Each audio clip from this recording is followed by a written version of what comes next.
You already know what it is. I'm just trying to live. Hey, are you Ross? I'm Tyler Duncan. I'm with Anderson County Sheriff's Office. This is Steve. How you doing? This is Ross Velarde, and for the last 8 years, he and his wife Amy have been living with a terrifying secret that these detectives are about to expose. I got assigned the case about the homicide that happened in Pendleton in 2015. We'd like to talk to you. Amy's parents, Mike and Kathy, as well as Amy's grandmothers, Barbara and Violet, were brutally murdered inside their own home in 2015, leaving police with the grueling task of solving a quadruple homicide. As family members, we want answers. But unbeknownst to everyone, Ross and Amy were the killers all along. We're not here because we think you did it or you might have did it. We know you did it. It's piling up, Ross. You don't want to roll the dice on this, I'm telling you. On November 1st, 2015, Mike and Kathy Scott, alongside their mothers, Barbara and Violet, were found brutally murdered in their trailer home. Everyone was found with similar injuries, a slashed throat and a gunshot wound to the head made after they died. They were also found with knife wounds on their hands, indicating that each victim had tried to fight back before being killed. There were even bloody handprints on the doors and walls, showing that someone had even tried to escape after they'd been stabbed. The terrifying scene inside the trailer home would go completely unnoticed for the entire day, until, according to Amy, she went to check up on her parents and found them lying dead inside their home. And at around 12:30 that day, Amy decided to call 911. 911 was location of emergency. Oh my God! I need somebody out here. What's going on? Oh God! There's 4 people. In my mama's house, and Who are these people that are in the house? it's my mom and my grandma and my granny and my stepdad. When Anderson County Police arrived on the scene, they said it was one of the bloodiest scenes they'd ever been to. But something was off. Detectives noted no signs of forced entry and thought it couldn't have been a robbery as there were multiple valuable items left in plain sight inside the home. This made 2 things clear to detectives. Whoever was responsible was allowed inside the home before the acts. So this shit was personal. And that they only had one thing on their mind: murder. It seemed like this case had to have been committed by someone close to Mike and Kathy, but with insufficient evidence, the case slowly went cold, allowing Amy and Ross to get back on the streets and live their normal lives again for years to come. But police always had their suspicions about this case and were never comfortable letting it stagnate. Amy's Facebook page showed that she constantly had fights with Kathy and Mike over her children, often calling them narcissistic, emotionally abusive, and disrespectful. What's most disturbing was a video of Ross and Kathy's fighting found on Amy's page, where Ross says something that would come back to haunt him forever. Why don't you have Grandma come out here real quick? I don't think your grandma wants to deal with this trash. I'll show you stuff. Yep, see ya. Okay. In addition to this eerie statement What from the Ross, fuck? police found something. What the fuck kind of shit is that? The fuck? Yeah, lock this fuck nigga up. That seems damning. They discovered a photo Mike had sent to a coworker just 2 days before his death, a couple of $100 bills. And inside Amy and Ross's trailer was a neatly organized stack of $100 bills, exactly the same serial numbers as Mike's. At the time, this was all treated as circumstantial, but slowly more coincidences would begin to line up that gave police enough reason to suspect Amy and Ross as potential killers. So, in 2023, they reopened the case, nearly a decade after the events that put an end to nearly an entire family.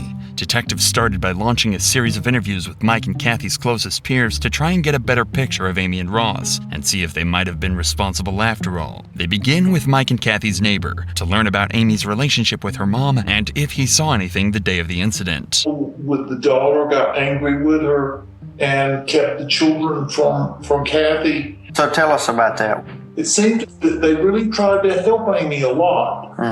And Mike and Kathy, they really took care of the kids. And it broke Kathy and Mike's heart. She just really missed the kids, and the 2 older ladies that lived there, they were used to the kids coming in and out. You think Kathy was afraid at all of Amy and Ross? No, she never expressed that.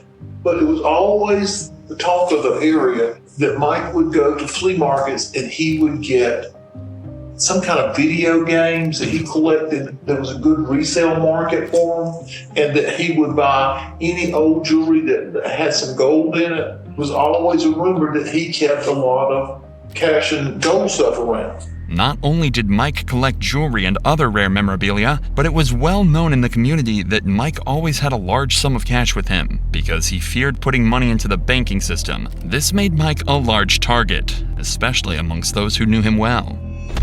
I think you've got to be one sick puppy to go in there and kill two helpless old women. The thoughts that somebody came in and killed those people, I still have nightmares about that. This tells detectives that the murder could have been done for financial reasons, especially since this fact wasn't a secret at all. Couple this with the fact that Mike's money was currently sitting safely inside Ross and Amy's safe at home. A picture is starting to form of what might have actually happened that night. But still, nothing is certain at all, and police next head to Roxy Voorhees, an ex-employee of Amy and Ross's, who worked at their pet grooming business during the months leading up to the crime. Roxy had spoken to Amy almost every day for months before the incident, so if anyone had some information to give, it'd be her. And they were exactly right. What they found was so sinister, it blew the case wide open. Ross had made a joke and said, do you want me to Mm-hmm. It was a joke at the time. Right. Then later I was like, holy, I'm glad I didn't say yeah. It's Amy, right? What was your job there? A bather. And I was learning in the process of grooming. When you worked for the shop, you said they were just getting started, so they weren't very successful yet. They appeared that they were fine. Okay. But then I would hear arguments of them, and a lot of it was money related. When I started working for her, I seen Kathy and Mike at the grooming shop. I was in the back grooming, so I didn't hear everything that was going on, but it was something to do with money. Okay.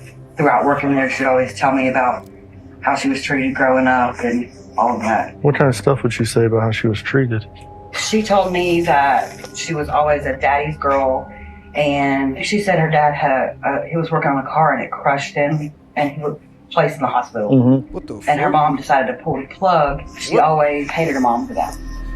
Detectives learned that their grooming business wasn't as successful as they claimed it was. Based on bank records collected by police, Amy and Ross's proven income in 2013 was $25,622. However, in 2014, Ross spent $14,200 on a Ram truck, $5,713. Based on learned that their grooming business wasn't as successful as they claimed it was. Based on bank records collected by police, Amy and Ross's proven income in 2013 was $25,622. Damn.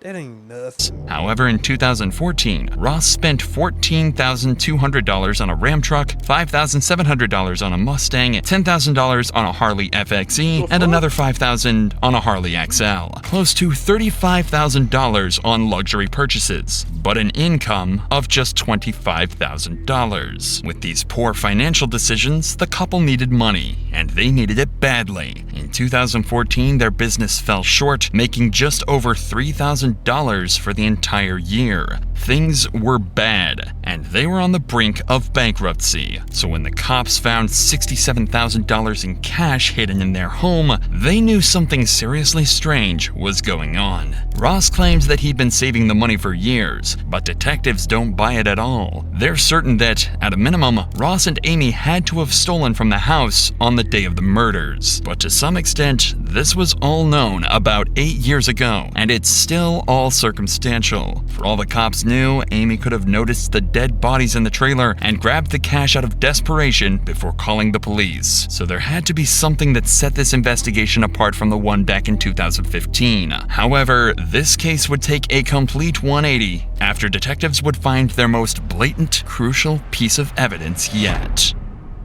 When going through all the CCTV cameras throughout the town on the day of the murders, police found footage of Ross walking out of a gas station that night. Nothing is suspect at first, until you look a little closer. The shoes he's wearing are Asics Gel Speedstar 5s, a model whose sole design just so happens to perfectly match the bloody footprints that were found inside the trailer. This claim was even confirmed by the shoe company themselves, and the pattern is unique to this specific model, making it clear to detectives that Ross Velarde is a cold-blooded killer. All the evidence had come together. The abundance of cash in Ross and Amy's home, Mike's $100 bills in Ross's safe, identical shoes to the killer, and an ugly past with Mike and Kathy. Police now believe they have everything they need to charge Ross and Amy with the murders. So, on December 11th, 2023, they decide to confront Ross and Amy at their new home to finally uncover the truth about that night once and for all. Hey, are you Ross? I'm Tyler Duncan. I'm with Anderson County Sheriff's Office. This is Steve. How you doing? How's it going? I got assigned the case about the homicide that happened in Pendleton in 2015. Okay. Is Amy here? She is. So since she's the one that called 911, I think you were there also. We'd like to talk to you. If you want to come on out, we'll talk to you and then we can talk to her. Can you describe, I guess, your relationship with Mike and Kathy? I had a good relationship with Kathy. My relationship with Mike was really great, actually. It kind of turned sideways a little bit July 4th. So I think y'all had got married that year, is that right? Correct. In 2015? Yes, October 24th. The 24th. That would have been, what, about a week or so before? Yep. The last time that I saw Mike and Kathy was before Amy and I left to come down that Halloween. We had just gotten back from my mom and dad's. She went to knock on the back door, but the back door kind of just like was already cracked open or something like that. And that's when she apparently found the scene that she found. She went bolting back out of the house. I think she called 911 before she called me, if I remember correctly. So you didn't go over to the other trailer? No. Or to Mike and Kathy's trailer? Correct. I never went in that trailer that day. So after you last seen them, you never went in their place again? Correct. Yeah. The detectives are baiting Ross into a trap, as they know based on the footprints that Ross did without a doubt step into the house on the night of the murders. Later on, they'll be able to confront Ross about these blatant lies in hopes they can shock him into a complete confession. There was a couple things that kind of were red flags, but I don't know if they have anything to do with this or not. Mike bought and sold a lot of items, and some of the people that he was buying from were pretty shady sometimes. So that's another kind of red flag that I had as I was trying to just replay like events leading up to the homicide. Should I have seen something? We're just starting out with this. If you were us, what would you do? What do you think happened there, Ross? He's the first gentleman that's asked me that. TV shows that I watch always say, follow the money. And you find out where the real motives are. Ross is unknowingly digging himself into an even deeper hole. When the money is traced, it leads right back to his and Amy's pockets. But there's only so much Ross can do. The police aren't telling him that he's their main suspect, so all he can do is keep on lying, devastatingly unaware that they've already unraveled his entire scheme. They destroyed our business. From January to when this happened, I made just shy of $100,000 with our mobile grooming business. As soon as this happened, with all the media coverage, all of that went away because of this. And you said you had a large amount of money in your single wide. Is that where the money came from? The money that was in our single wide in my safe, about $80,000. That was literally like the savings between Amy and myself. The detectives know Ross is lying through his teeth, but for the sake of having a civil conversation with Amy, they'll hold off on confronting and accusing Ross until after their talk with Amy. Just shovel the bullshit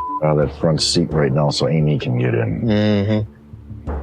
He's the victim, you know. Oh, I got that very quickly. But follow the money. Follow the money.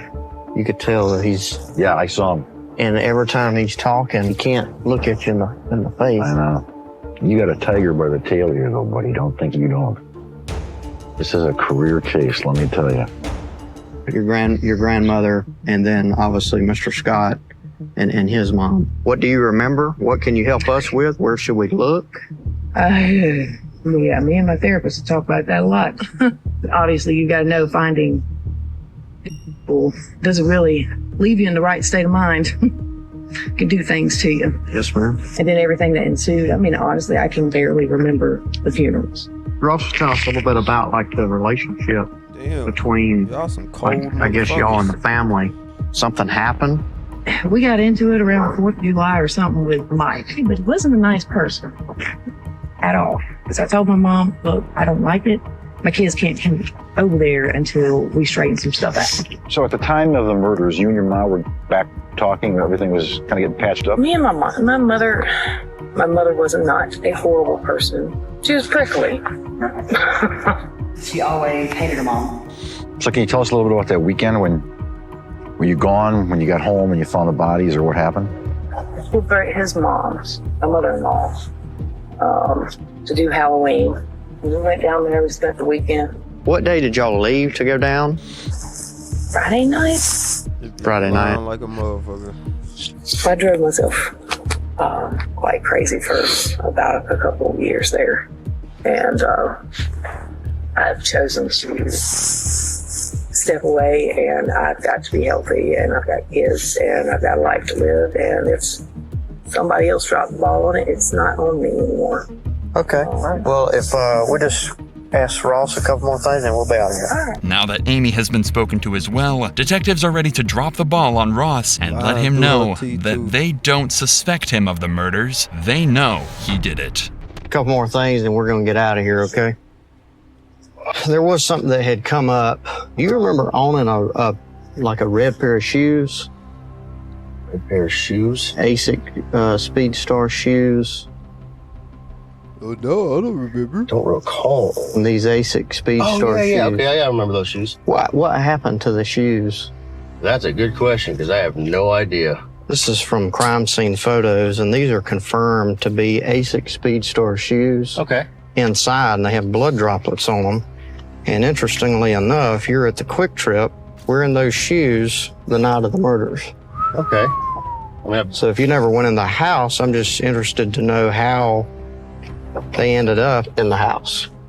I have no idea how those shoes would have had any kind of blood on them. I mean, obviously I was wearing them at a Quick Trip on the 31st. Well, and they never found the clothes either that you were wearing.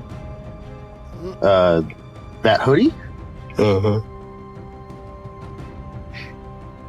Let's think here. If y'all left on Halloween afternoon, but you're on video there, the timeline doesn't add up. The fact that your shoes are inside of the house in blood, that's a big problem. Again, I don't know where the shoes are at the moment, and I don't remember whatever happened to those particular shoes. If something were to have happened that I had done, it would be stupid for me to wear them into the house and then wear them after that. Right? What? Well, that's what I'm saying. They were never found. So it's almost like you got rid of them. I highly doubt I got rid of them then, but I mean... Here's the bottom line, okay? Mm-hmm. So we know what happened, and we're about to prove it. Okay. So the opportunity for you is now. If you want to look out for yourself, is to really just to tell us what happened. If this was something that Amy put you up to doing, because obviously you have the skill set. You see how they do? If this is something Amy put you up to do, hey, damn, you want him to fuck his girl up too? To go in here and do this, and y'all did benefit from the murders, okay? Because you got a lot of money. We've been through your financials, okay? We did not get a lot of money from this. Y'all were struggling all up until the murders. The money found in your safe, there's money photos from Mike's computer that match the same serial numbers as the money that was found in the safe. Damn. So it's not savings. Damn. That's money that was found inside of Mike and Kathy's house that Mike was saving, and y'all took it after you killed him. Damn. Okay? And I'm telling you right now, we're gonna prove it. If you think she's not gonna crack on you when we do, then you're mistaken. We're not here because we think you did it or you might have did it. We know you did it. Okay, we're just here as a courtesy. I'm just telling you, Ross, financially at the time, things were really bad. We got text messages between you and Amy saying you don't have the money a few weeks before. And you said it the best, follow the money. We did that. We led right into your single wide. It's piling up, Ross. You don't want to roll the dice on this, I'm telling you. It's not going to come up pretty. If, for instance, Amy and I decided to, or if I decided to take a deal, right, mine is going to be better than Amy because I came to the trough first, right? Right. So prison time, no matter what. Amy, prison time, no matter what. My 3 kids in here, they grew up without a father and a mother. Granted, my mother would be more than willing to take them. I understand that. We're not the ones who put you on this predicament. Right. Now you're going to have to deal with the consequences. 10, 20 years in prison. Yeah. That's best case minimum scenario, I would imagine, right? It's better than the rest of your life or death, isn't it? Yeah. I mean, it might as well be one of those two. By the time I get out, my kids aren't going to know who the f- I am. I mean, the other option is That's I your fault. probably need to talk to a lawyer at this juncture here. All right, Ross. You're free to I go. respect that. Okay. All right? Yep. 4 days after these interviews, Amy and Ross were arrested in Pendleton, South Carolina, and were charged with the 4 brutal murders of Kathy Scott, Mike Scott, Barbara Scott, and Violet Taylor. The 2 are being held in prison without bond while they're tried in court. The Damn, that shit said life. couple's next court appearance is set for later this year, where they'll meet their true fate in the hands of a judge. Boy, these folk crazy as hell, boy. Y'all be safe, man. Y'all be safe, man, because your boy just trying to get rich. I'm just trying to get money. And I'm just trying to live.